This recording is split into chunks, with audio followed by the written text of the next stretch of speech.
नमस्कार विद्यार्थी मित्रांनो, मी अवंतिका ग्लोबल ऑनलाईन मराठी क्लासेसमध्ये पुन्हा एकदा आपलं स्वागत करते.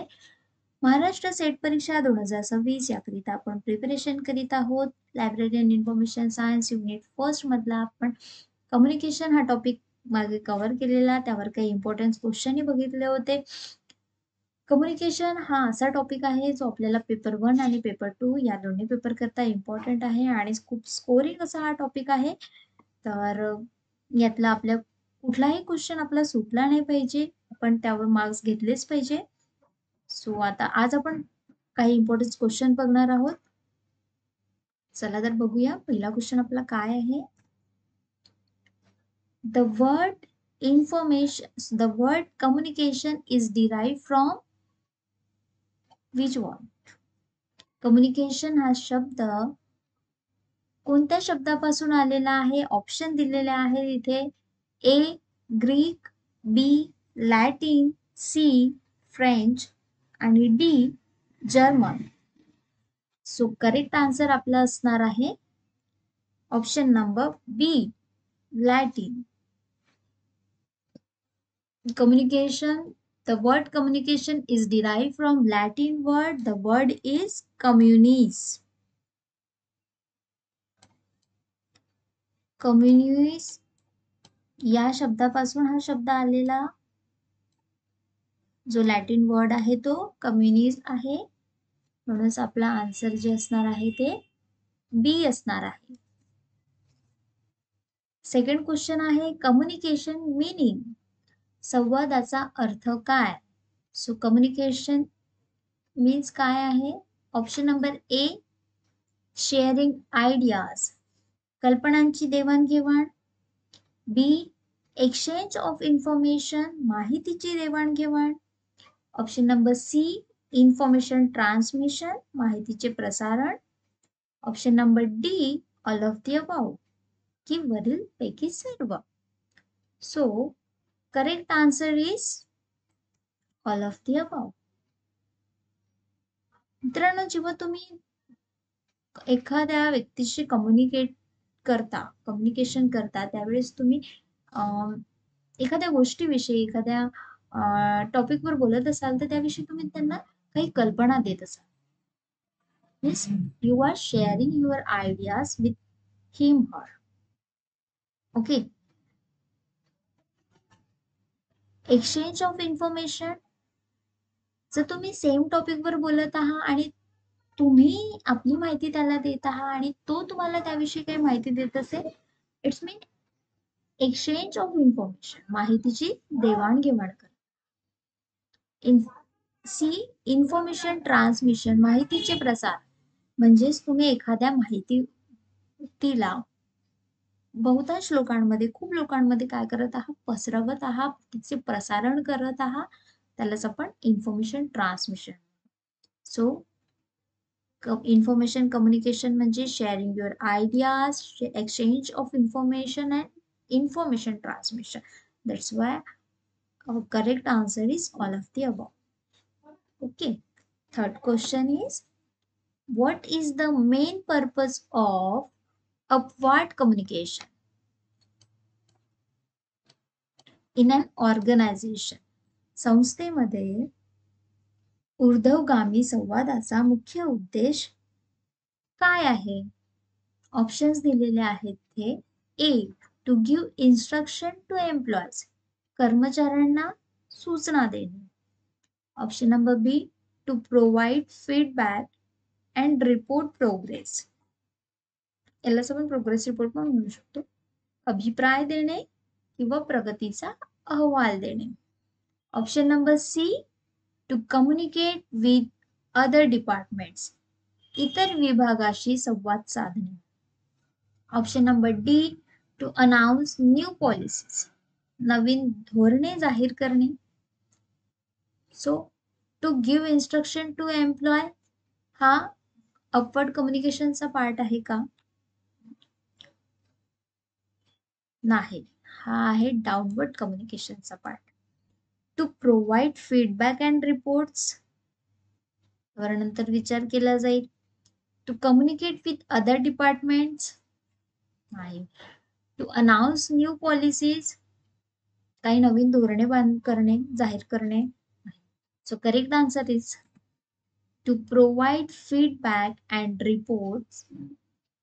प्रोग्रेस रिपोर्ट म्हणजेच अभिप्राय देणे, एखाद्या गोष्टीबद्दल अभिप्राय देणे, फीडबॅक देणे किंवा प्रगतीचा अहवाल, तुमचं प्रोग्रेस रिपोर्ट देणे. ऊर्ध्वगामी कम्युनिकेशनचे संवाद आहे, त्यामध्ये काय होत असतं,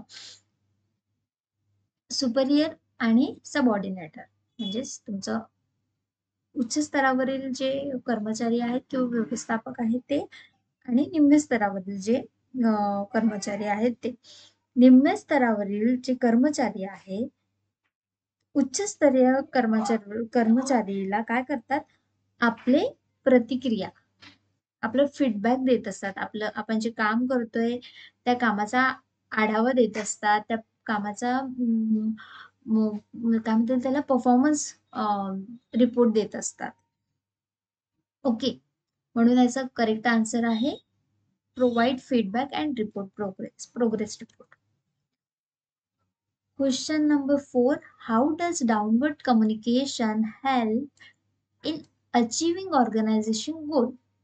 Downward communication हा कसा ऑर्गनायझेशन, जे संघटना आहे त्याचे गोल, त्याचे उद्दिष्ट साध्य करण्यासाठी कसा मदत करू शकतो? सो ऑप्शन्स दिलेले आहेत. A, by promoting informal communication, अनौपचारिक संवादाला प्रोत्साहन देऊन. बाय रिड्युसिंग एम्प्लॉय एंगेजमेंट, कर्मचाऱ्याची व्यस्तता कमी करून. By ensuring clear instruction and policies, स्पष्ट सूचना आणि धोरणे निश्चित करून. बाय इन्क्रीजिंग ब्युरोक्युरेसी, नोकरशाही वाढवून. सो करेक्ट आन्सर असणार आहे option number C, by ensuring clear instruction and policies, स्पष्ट सूचना आणि काही धोरण निश्चित कर. याद्वारे जो डाउनवर्ड कम्युनिकेशन आहे तो आपल्या संघटनाचे, आपल्या ऑर्गनायझेशनचे गोल साध्य करण्यासाठी मदत करू शकतो. या कम्युनिकेशन मध्ये काय होतं, जे हे असतात काय म्हणतात, सिनियर्स असतात, सुपेरियर्स असतात, ते निम्न स्तरावरील, उच्च स्तरावरील जे लोक आहेत ते निम्न स्तरावरील कर्मचाऱ्यांना काय करतात, आदेश देत असतात, निर्देश देत असतात. त्यांना त्यांचे लक्ष गाठायसाठी, त्यांना त्यांचे जे गोल्स आहेत, संघटनात्मकचे जे गोल आहे, जे लक्ष आहे ते साध्य करण्याकरता. कारण कर्मचाऱ्याला काय करायचं आहे आणि कशा पद्धतीने आपल्याला आपलं लक्ष गाठायचं आहे. तर जे उच्च स्तरावरील कर्मचारी असतात ते निम्न कर्मचाऱ्यांना काय करीत असतात, इन्स्ट्रक्शन देत असतात आणि त्यांना काही पॉलिसीज बनवून दिल्या जाते. त्या पॉलिसी माध्यमातून ते काम करीत असतात आणि आपले गोल्स जे आहे ते अचीव करीत असतात. Okay, I hope you understand. Question number 5 बघू. Why is horizontal or lateral communication important for teamwork? Teamwork साठी शैतिक किंवा बाजूकडील संवाद हा महत्वाचा आहे. ऑप्शन्स दिलेले आहेत. A, it reduce conflict between team, यामुळे संघर्षामधील संघर्ष कमी होतात. Option number B, it increase employee turnover, कर्मचाऱ्याची उलाढाल वाढते. Option number C, it enable colleagues to share information and coordinate task, कर्मचाऱ्यांना माहिती सामायिक करण्यास आणि कामाचे समन्वय साधण्यास सक्षम करते. Option number D, it promotes individual work, की वैयक्तिक कामाला प्रोत्साहन देते. सो करेक्ट आन्सर असणार आहे आपलं C, it enable colleges to share information and coordinate tasks म्हणजे सहकार्यांना माहिती सामायिक करण्यास आणि कामांचे समन्वय साधण्यात सक्षम करते. आता हॉरिझॉन्टल आणि लॅटरल कम्युनिकेशन म्हणजे काय, तर अशा लोकांमधील कम्युनिकेशन जे समान स्तरावर असतात, समान स्तरावरील जे कर्मचारी असतात त्यांना एखादा टास्क दिला असेल किंवा एखाद्या डिपार्टमेंटमध्ये सारख्या लेवलवर ते लोक असतील तर ते त्यांच्या कामाबद्दल चर्चा करीत असतात. त्यामधील जे कम्युनिकेशन असतं त्यात कोणी उच्च आणि उच्च आणि निम्न स्तरावरील नसतात, ते समान लेवलचे असतात. ओके, नेक्स्ट क्वेश्चन आपण बघूया. आन्सर मी आधी सांगून दिलं होतं. What does verbal communication in मौखिक संवादात काय समाविष्ट आहे? खूप सोपा प्रश्न आहे. सो ऑप्शन्स दिलेले आहेत. Option number A, use of gesture. Option B म्हणजेच हावभावाचा वापर. Option B, use of words, शब्दांचा वापर. Option C, use of images, काही प्रतिमांचा वापर. Option D, use of symbols, प्रतीकांचा वापर, चिन्हांचा वापर. So correct answer is very simple answer question. Correct answer is use of word. Verbal communication म्हटल्यास आपल्याला क्वेश्चन मध्येच आन्सर दडलेलं असतं. वर्बल जे बोलून दाखवतो, मुखाद्वारे तोंडातून निघतात ते शब्द. ओके, शब्दाच्या थ्रू आपण आपल्या जे विचार आहे, आपले जे कल्पना आहेत ते आपण एकमेकांना शेअर करीत असतो. एकमेकांशी त्या विचारांची देवाणघेवाण आपण शब्दाद्वारे करीत असतो, त्यालाच आपण वर्बल कम्युनिकेशन म्हणतो. ओके, नेक्स्ट क्वेश्चन बघूया. What are the 2 type of verbal communication mention? खालीलपैकी कोणते 2 टाइप सांगितले आहे वर्बल कम्युनिकेशनचे? मौखिक संवादाचे 2 प्रकार सांगितले आहेत. Option number A, written and non verbal communication. Option लेखी आणि अशाब्दिक. Option B, oral and written, तोंडी आणि लेखी. Option C, formal and informal, औपचारिक आणि अनौपचारिक. Option D, visual and audio, दृश्य आणि ऑडिओ मीन्स जे रेकॉर्डेड केलेलं असतं तो ऑडिओ तुमचा. ओके, सो करेक्ट आन्सर याचं काय आहे? जो वर्बल कम्युनिकेशन म्हटलं आहे, तुम्ही लवकरच याचा आन्सर फाइंड करायला पाहिजे. So correct answer is oral and written. Oral and written communication is verbal communication.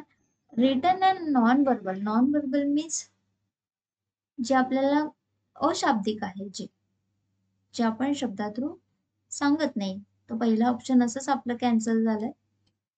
शब्दाद्वारे जे सांगितलं जातं ते वर्बल कम्युनिकेशन असतं. फॉर्मल अँड इनफॉर्मल नाही. फॉर्मल अँड इनफॉर्मलच्या अंतर्गत वर्बल कम्युनिकेशन आणि नॉन वर्बल कम्युनिकेशन किंवा तुमचे जे या व्यतिरिक्त जे काही कम्युनिकेशन आहे ते येतं. ऑडिओ व्हिडिओ सुद्धा यातलाच एक पार्ट आहे. म्हणूनच करेक्ट आन्सर आहे ओरल अँड रिटन कम्युनिकेशन, जे वर्बल कम्युनिकेशन आहे. Okay, question number 8. How is oral communication transmitted? तोंडी संवाद कसा प्रसारित केला जातो? सो थ्रू रिटन डॉक्युमेंट्स, लेखी कागदाद्वारे, by spoken word, face to face और टेलिकम्युनिकेशन, थ्रू मेल्स ओनली, किंवा डी, बाय गेस्चर की हावभावाद्वारे. ओरल कम्युनिकेशन हा कशाद्वारे प्रसारित केला जातो? सो करेक्ट आन्सर आहे आपलं बी. Question number B. By spoken म्हणजे बोलण्याद्वारे, तोंडी शब्दाद्वारे, फेस टू फेस एकमेकांसमोर प्रत्यक्षात जे कम्युनिकेशन केलं जातं ते सुद्धा ओरल कम्युनिकेशन आहे. ओके. तुमचं टेली कम्युनिकेशन दूरसंचाराद्वारे जे कम्युनिकेशन होतं हे सुद्धा ओरल कम्युनिकेशन आहे. म्हणून या प्रश्नाचं उत्तर option B by spoken, face to face और telecommunication. Okay. Question number 9. Okay. What is the purpose of written communication? लेखी संवादाचा उद्देश काय आहे? ऑप्शन्स दिलेले आहेत. Option A for casual conversation, अनौपचारिक संभाषणासाठी. Option B to maintain formal correspondence in an institution, संस्थेत औपचारिक पत्रव्यवहार राखण्यासाठी. Option C for face to face meeting. Option D for telecommunication means दूरसंचारासाठी. सो रिटन कम्युनिकेशनचा पर्पज काय आहे हे विचारलं आहे आपल्याला या प्रश्नात. So correct answer is option B to maintain formal correspondent in an institution, संस्थेतील औपचारिक जे पत्रव्यवहार आहेत ते राखण्यासाठी. रिटन कम्युनिकेशनचा उपयोग कशासाठी केला जातो? संस्थेचे औपचारिक पत्रव्यवहार आहेत त्याला राखण्यासाठी. ओके. लास्ट क्वेश्चन बघूया. In the context of verbal communication what does it involve? Verbal communication परत आलेलं आहे. खूपच म्हणजे कशा पद्धतीने यावर प्रश्न विचारले जाऊ शकतात. मौखिक संवादाच्या संदर्भात शाब्दिक संवादाला असं म्हणतात.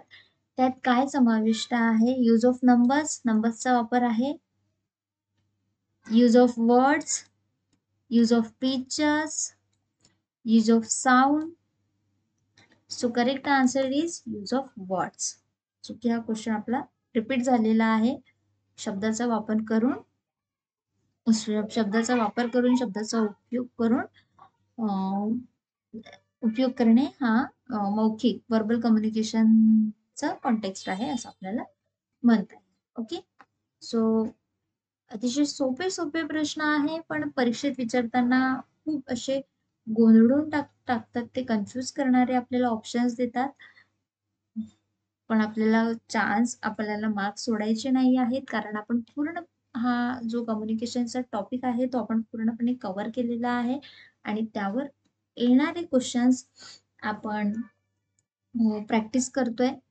सो तुम्ही स्कोरला कव्हर करू शकता. तर क्वेश्चन जे आहेत इम्पॉर्टंट आहेत त्याला तुम्ही प्रॅक्टिस करा, लर्न करा, नोट डाऊन करा. आणि जर तुम्हाला व्हिडिओ आवडला असेल, क्लास आवडला असेल तर त्याला नक्की शेअर करा, लाईक करा आणि सबस्क्राईब करा. थँक्यू.